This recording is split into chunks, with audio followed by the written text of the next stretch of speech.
Ceci est une réponse au journal Libération. Voici leur une abjecte d'aujourd'hui. Un journal qui surfe sur la peine des Marocains pour alimenter son agenda contre le Maroc. Vous savez bien, le discours qui stipule que « Nous sommes un journal d'extrême gauche, nous détestons les monarchies, nous sommes des révolutionnaires blablabla ». Non. Vous n'êtes qu'une bande de bobos sortis d'école de journalisme et qui se retrouvent tous les matins pour vomir leur article. École de journalisme sûrement surpayée car elle ne vous a pas appris à mentionner le locuteur sous une citation entre guillemets. Ou peut-être cela était-ce du simple vice, afin de faire croire que c'est cette pauvre dame meurtrie qui prononce cette phrase. La pauvre, elle doit être à 1000 lieues de savoir qu'elle est utilisée par une bande de bobos depuis leur bureau parisien pour véhiculer une idéologie de néocolonialiste. Car mécontent que le Maroc ait préféré l'aide d'autres pays que la France, ce journal, prônant habituellement l'anti-impérialisme, agit en colon des pensées. Selon eux, se passer de la France, c'est abandonner les Marocains. Les Marocains ne vous ont pas attendu.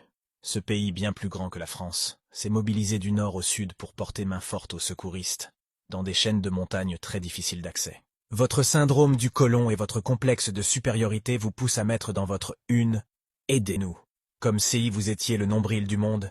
Incroyable.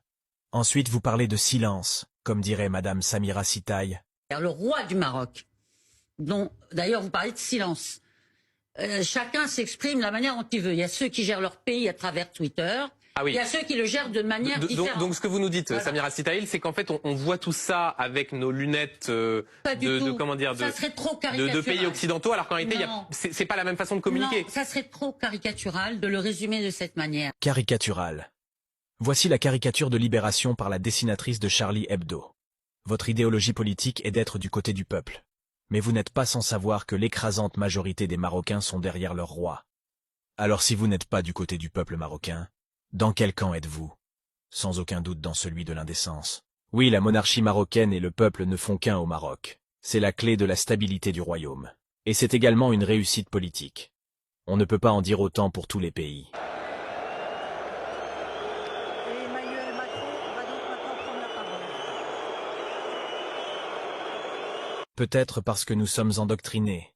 Peut-être sommes-nous sous la contrainte. Ou peut-être que la France n'est pas le centre du monde, et que le Maroc a son histoire de plus de 1000 ans autour de sa monarchie. Un peu de recul ne vous ferait pas de mal depuis vos bureaux. Enfin, peut-être également que la sagesse des décisions royales lors des situations de crise ont jalonné notre histoire. Comme par exemple lorsque votre ancien gouvernement de Vichy a demandé au grand-père du roi actuel de lui livrer les Juifs du royaume, et qu'il a héroïquement refusé. Ou alors si vous ne maîtrisez pas non plus l'histoire, évoquons l'excellente gestion de la crise sanitaire du Maroc pendant la pandémie, saluée par la presse mondiale, et notamment par votre tête de gondole, Mr Mélenchon. De l'industrie textile pour qu'ils produisent les masques dont nous avons besoin, à l'image du Maroc que nous devrions imiter dans ce domaine parce qu'il parvient à cette performance. Quand on sait comment la France a géré cette crise, on ne peut que vous conseiller de faire profil bas et de retirer ce costume paternaliste. Paix sur vous.